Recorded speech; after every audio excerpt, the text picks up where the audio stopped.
I think Android fragmentation is, fragmentation isn't so much a bug, it's an opportunity, and that's kind of the message I've got today. So the first half of the talk will be about how the Android ecosystem currently has developed and why it's developed the way it has.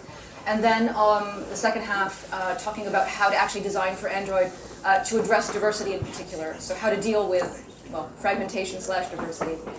So even though really this is very much about Android, but what is at the root of all of this really is what's happened really the last 20, 30 years. So Moore's law, globalization, and just the whole future and past of personal computing.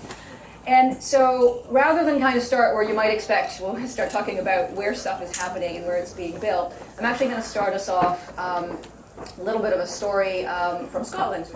And more specifically, the port of Leith, which is on the north end of Edinburgh, kind of like right about here. And laser pointer absolutely doesn't work in this room. So anyways, somewhere up top there is the port of Leith.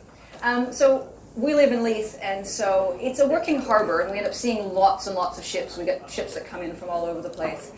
And lots of oil and gas exploration vessels. Obviously, there's the North Sea not that far away. We get Norwegian submarines. We get all sorts of vessels. It's actually quite fascinating. And in the summer, what we also have are cruise ships. Scottish summer being fairly short, but we do get quite a few cruise ships. And what happens is when the cruise ships dock, the crew trickles out fairly quickly, and they go next to where the ships dock. There's a shopping center. And they all trickle in there, and they go to shop, buy some snacks and so on, and use the internet. And they've been doing this as long as we've lived there. There's been ships docking and people going to use the web at the mall. And the thing is that a lot of the ship crew actually comes from the Philippines. Even though the boats are from all over the world, the crew is often Filipino.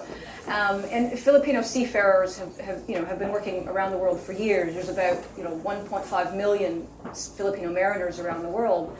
And so as they go and use the internet, we've been seeing them year after year, and there's been this really dramatic change, especially in the last 3 years, in the devices that we see them use when they go use the internet at the mall.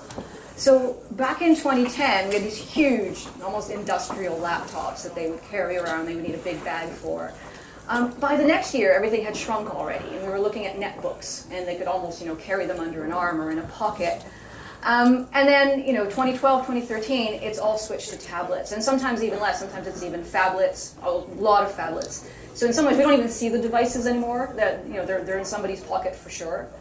And so what's kind of neat about this, when you think about it, is it's just 3 years. And I'm sorry if you can't really see the slides too much. They are on the internet. I'll have a link at the end. These are people who send a large portion of their salary home to their families, right? I mean, the idea of changing devices every couple of years might not be the best expense, even for all of us, really. So, why in 3 years has this changed so much? And the reasons are, some of the ones are, the ones that we know very well. There's Moore's law. But what I'm going to talk about a bit this morning is the development of off-the-shelf silicon, which is, addressed this quite a bit. And then the rise of an open source mobile OS, which in this case was Android. So